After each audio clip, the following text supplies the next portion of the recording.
पतझड़ के मौसम में फागुन महीना के शुरुआत होए के साथ ही ग्रामीण क्षेत्र और जंगल में मऊहा के मदमस्त महक बगरत जात है।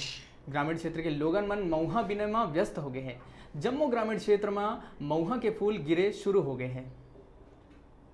चैत महीना में महुआ ज़्यादा मिलते। यही कारण है कि अभी ग्रामीण क्षेत्र में लोगन महुआ बेच के अपन परिवार के जरूरत पूरा करत थे।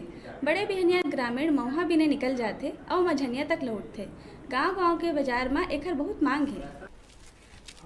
15 किलो बीन लेते हैं और खुआ को बेचते हैं। एक सिंचाल में यही 5-6 हज़ार बीन लेते। मार्केट अभी 20 चल रहा है।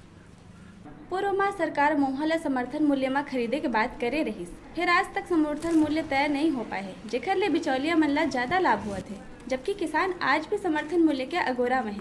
कोरिया ले डिजिटल रिपोर्टर संजय गुप्ता की रिपोर्ट।